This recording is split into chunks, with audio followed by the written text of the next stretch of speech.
Hello and a warm welcome here on the stage at the Grinding Solution Forum 2026. It's a pleasure to have you here. Today it's all around AI and digitalization. And the question, what does that actually mean on the shop floor? That means what changes in real production environments? What works and what doesn't? And for that, we have some great speakers with us today bringing very different perspectives to the stage. So let's get started with our first session. In a grinding shop, everything usually looks fine. Machines are running, parts are in tolerance, and then suddenly something is off. A spindle behaves differently. A part is out of spec, and most of the time, this doesn't come out of nowhere. Something was already changing, you just didn't see it, or you noticed it too late. And that's the reality we are all facing. Downtime is unfortunately not an exception. It's part of our daily business. And in grinding, honestly, a few hours don't just delay a part, it usually messes up the whole schedule. So maybe the real question is, how do we detect problems earlier? And what if even the core of the machine, the spindle, could help us with that? Let's tackle this issue, and please welcome with me on stage Dr. Markus Weber von GMN with the title, A Grinding Spindle That Thinks for Itself. How does it help me in precision grinding processes? Markus, stage is yours. Thank you so much, Sven. Yes, dear ladies and gentlemen, thank you for attending my speech. I have brought to you three major takeaways. So, first of all, problems are complex. Sometimes we exaggerate them and try to solve the complex system in the first stage. But just let's simplify them. Start with a simple approach. Let's be pragmatic. And then second, data can be overwhelming. Let's try not to use too much data, but again here, let's focus on a few data points. And then maybe gradually expand the data workload and behaving with data. And the third aspect is the primary data source from our point of view, of course, is the motor spindle. So this motor spindle is the data source providing the true information about, not only component behavior, but also process behavior. First of all, my question is, whom of you are already using IO-Link technology in their machine tools? Please raise up your hands. IO-Link. Someone here, are you using IO-Link technology in your machine tools? Okay, so I will give you some good points to think about that, because IO-Link permits to set the Autobahn for data. Our motivation is, now speaking from the point of view GMN as an end user, end customer of machine tools, we are struggling with the shortage of skilled workers. We have brought some numbers. They are displaying the real challenges facing a skilled workforce in Germany, and also the risk to be productive and create revenue. So we are losing effectively money. And when it comes to the skilled worker, we are also addressing the problem that we want to use workers not only at one machine in operation, but also in the second or in the third machine in operation. So we want to enable the multi-machine operation at GMN to, of course, cut cost and accelerate the production of our spindle components. We at GMN, we are mostly producing parts in small batch sizes, 1, 5, or 10 maybe sometimes 20, but this represents like the maximum of our lot size. So small batches of high precision requirements, and when it comes to changing the processes, so every equipment for each new order, so we have machine downtime, we set up the new system for the clamping of new parts.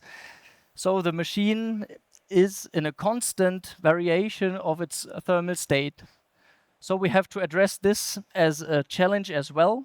And as you can see here on the picture, just as an example, we are facing problems of the measurement, the quality assurance during the process. So we have to stop the machine, stop the process, check for the current quality, and again, reset the process at the right point.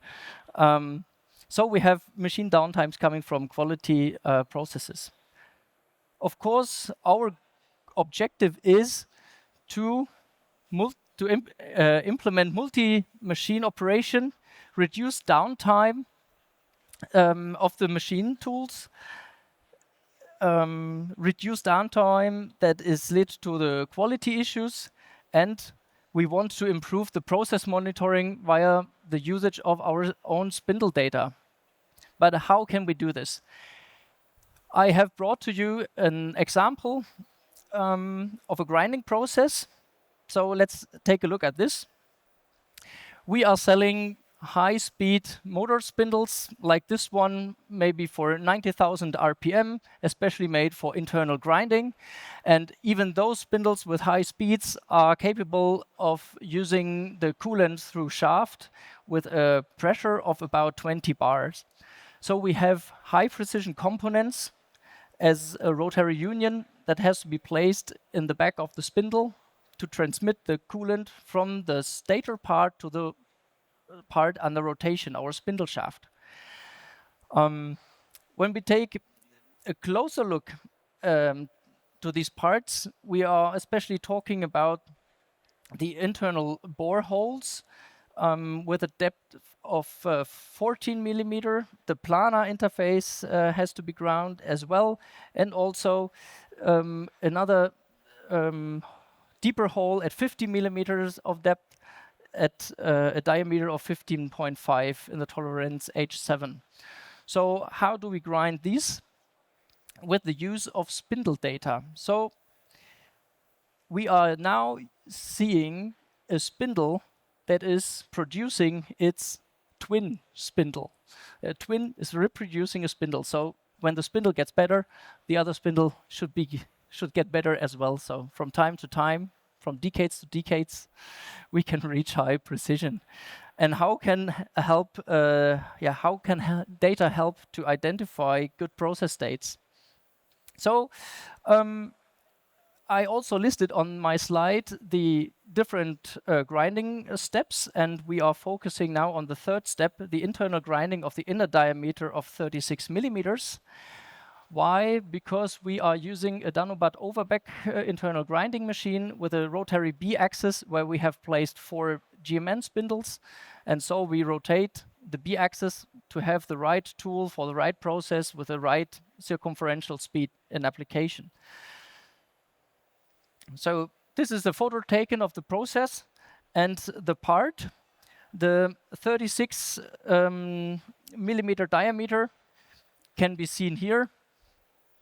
And this one, for this one to grind, we are using an HVX motor spindle with 75,000 RPM max speed. But due to the grinding tool we are using, that you can see on the picture, we have less rotational speed, which is 20,000 RPM. And we have installed in this spindle our IDEA4S system. IDEA4S, this stands for Integrated Data Acquisition and Evaluation for Spindles. So this is a microelectronics unit that can be placed in the back of the spindle. Every sensor data is gathered here, is pre-evaluated, and then transferred via IO link. And the big benefit is that each sensor point or each sensor that transmit its data is transferred time continuously and at the synchronized time stamp. So you bring together all the data, for example, from vibration in 3 axes, temperature sensors. We are monitoring each bearing separately via PT100 temperature elements.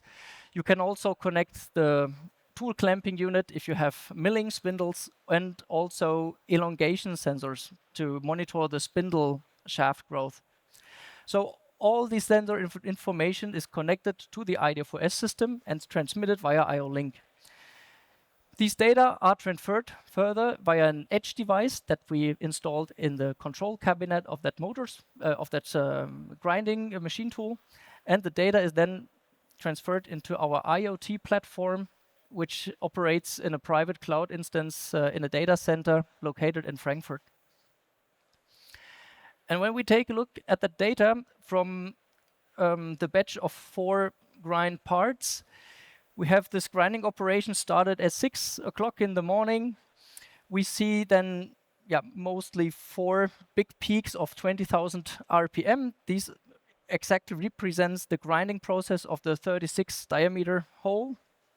We also see in the upper graph the 3-axis vibration signals. It's the vibration velocity in millimeter per second.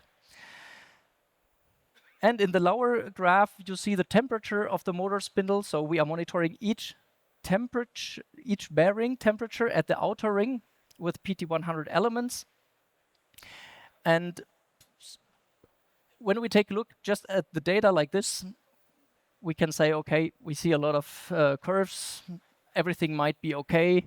26 degrees maximum for a bearing. That's very fine. Those bearings are water cooled. So, and also the vibration velocity is fine. So no problem here.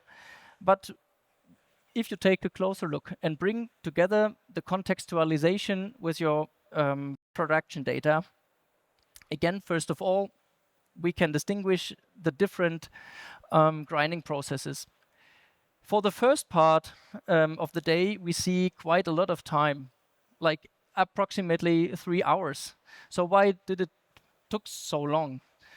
Well, the machine started in the morning. We had to establish a certain thermal state of the machine tool, so to prevent any thermal elongation, elastic behavior.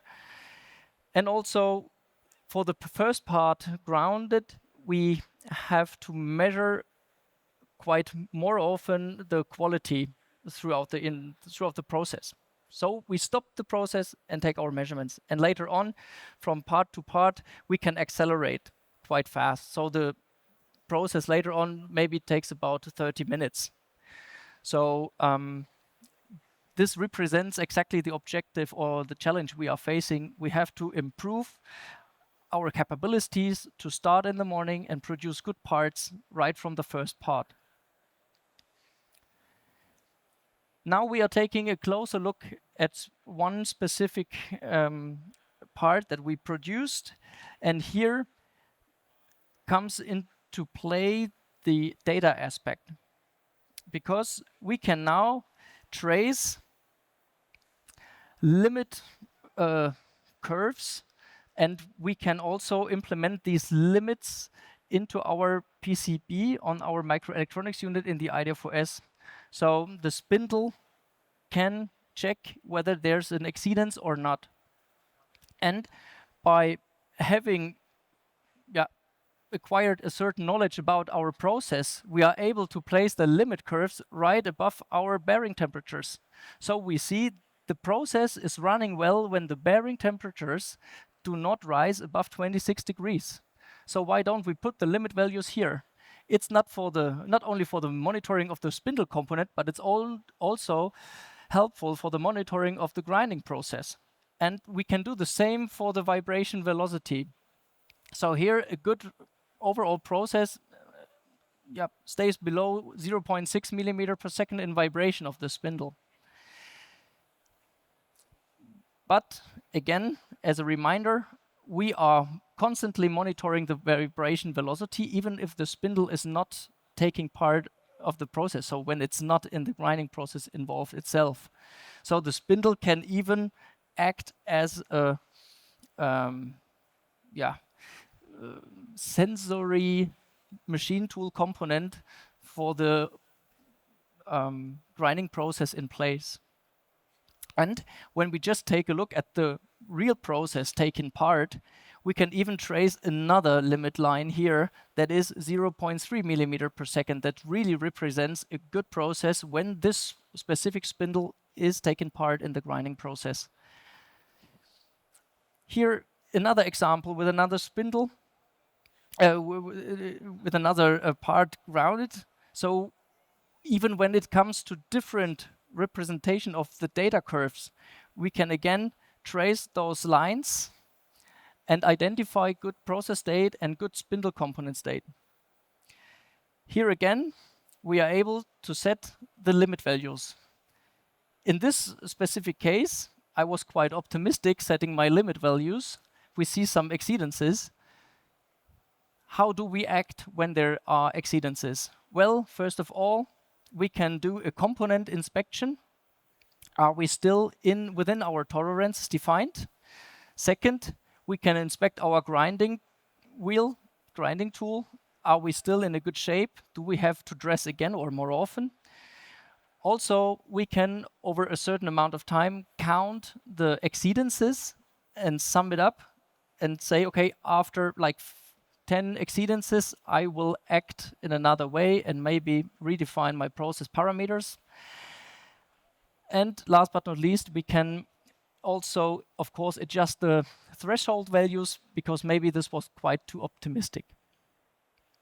Yeah, and after all, we have reached our good process quality. The parts are good in shape. What is important now, when we start using this kind of methodology, we need to create databases, a knowledge base to combine the worker with its specific knowledge of the process and combine it with the spindle data, and even better, combine it with the machine tool data to benefit one day from these experiences. So, to sum it up, yes, a spindle that thinks for itself can help me in precision grinding processes, but of course it is still a big learning progress. And even for GMN, we are promoting this solution, but we are learning with this solution. We are taking the same steps as our customers. So our first step in contact always is to ask for piloting proof of concept projects. So for both sides, we can balance our value proposition. And here are we again with our major key takeaways. By taking these actions, we are able to implement fewer process interruptions, to assure a high quality of our components, to more or less automate our process and establish the ability to towards a multi-machine operation, and of course secure skilled workforce, because we are really benefiting also in the future of workforce that is highly skilled, that are able not only to run 2 machines in parallel, but also to maintain the good quality when it comes to the quality assurance processes and measurements taking place. So thank you very much. I'm open to your questions. First of all, big applause, Markus. Awesome presentation. I actually do have some questions, but first let's ask the audience. Any questions from your side that you want to ask now here to Markus directly? There is one. Jonas? You talked about the edge device. Is it a must, or can I grab up the data directly via IO-Link? There are different solutions. The short answer is yes, you are independent from any edge device. With IO-Link, you can use a certain IO-Link master that can act like a data switch. So one data stream is going towards the machine control unit via Profinet, for example, and then you open another canal. You are using an IoT port and an IO-Link master, so you are transferring data via Ethernet. You can gather all data on an databases, maybe an edge device, but it could also be an edge server in a production environment. So it's a local installed server unit. But also, if you secure your data transmission channel, you can also send data directly into the cloud system. This is what we are showcasing here on our GMN booth. Yeah, we talk about that booth later. You mentioned at the very beginning, if I may add a question, Markus, that the one spindle talks to the other. So in my imagination, it's like, and this would lead us to the ability to have two machines running with one operator, right? Yeah. I mean, let's say the one spindle detects something and adapts. That would be the future step, if I understand correct. Adapts according to the data and sends it to the other spindle, and then both spindles work better than before. Is that the future, or is it already in place? This is a big vision, but how could you implement it today?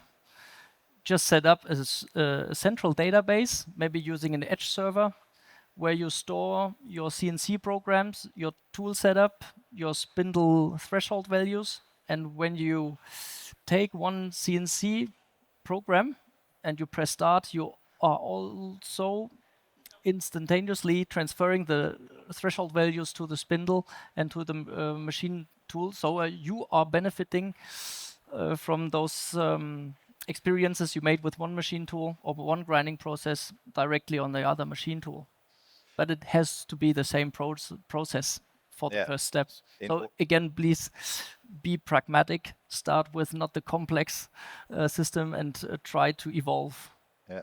But if I understand correctly, the future is kind of using then later AI as well in order to analyze data and give recommendations to the spindle. Is that kind of the vision as well, or? Yes, for sure. Our approach as GMN is when we are using AI to monitor our process, we are trying to collaborate in a research project first, because it takes quite a lot of effort. It takes a lot of effort to explain to someone else what we are doing. These are the AI expert. I am not, but this takes quite a lot of time. And what is important, those research projects take about 3 years, and you have to count for at least 1 year to set up the right architecture. So if you have already set up your architecture and you are based on standardized interfaces, a big step of the big solution is done. So you are more or less focusing on the data treatment. Yeah.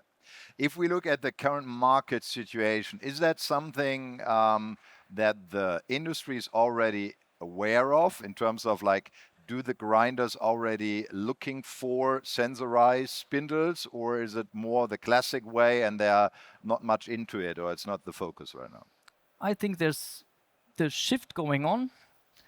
As we have seen some of part of our audience is already using IO-Link, which is quite beneficial for us in our point of view. But the real treatment of data is still evolving. There's still a lot of customers that, we are more or less providing solutions and proof of concept tools to work together, to evolve together, to develop together for the future. So it's still a big step. Talking about the spindle itself, let's say I'm running my machine now for 15 years, so it's quite a lack of sensors in the machine. How difficult is it to equip older systems with your spindle? We are able to do retrofits on our spindles. So spindle comes back to GMN. We are providing the solution with the IDFOS, which is installed in the spindle, at the back of the spindle. Of course, we have to check that enough space is given in the machine tool, that it still fits. Mostly it is. Then we have to provide the information of how we as GMN, from our experience, would set up the data chain. So you need an IO link master, which type, what is the data rate you are interested in? Are you using an edge device already? Yes, so we can provide our GMN digital service solutions that are running in Docker environments. Or, okay, you don't have an edge device, we can provide you an edge device with our pre-installed services. So this already, from our point of view, is like a plug-and-play solution because it's pre-configured. And then you are already good to go because you can connect a second monitor right to the edge device. You are independent from your machine control unit. It's independent from Siemens, it's independent from Fanuc, it's independent from Mitsubishi. So just take action. Cool. Talking about taking action, what about collaboration in this regard? So I imagine, so you have this new idea of a self-thinking spindle, let's call it that way. Yeah? And are you working closely then with customers because you need pilots, as you said? Is that already, because the one thing is research, the other one is to go into real practical experience with grinders, with customers that are using it. Is that already taking place, and how is that collaboration working? Yes. We are in the need of more collaboration, piloting, proof of concepts with our customers. Why? Because we are still facing also challenges regarding the regulation from the EU. Like the data governance is a big topic, the data sovereignty is a big topic. Our solutions are Data Act conform, but now if we provide an edge device, our edge device has to be Cyber Resilience Act conform. So this is another big step. So there's a lot of conformity that needs to be put in place, and this takes time. And this takes also time to show and demonstrate our customers where exactly is the value proposition you were talking about. Yeah. So I can really understand that point of view. So when it comes to a pilot, we are sharing the investment in a fair way because we are still highly benefiting from real world insights. Yeah. So we are open to work with our customers. That's the best and perfect end for this presentation because it's at the same time an invitation. So where's your booth so that the others can find that? It's hall 9D11. Very good. So please join Markus at the GMN booth in order to talk to him about future and possible collaborations. Thank you very much, Markus. That was an exciting presentation. Good luck for the rest of the fair, okay? Thanks. See you. Bye-bye. Thank you. Bye-bye.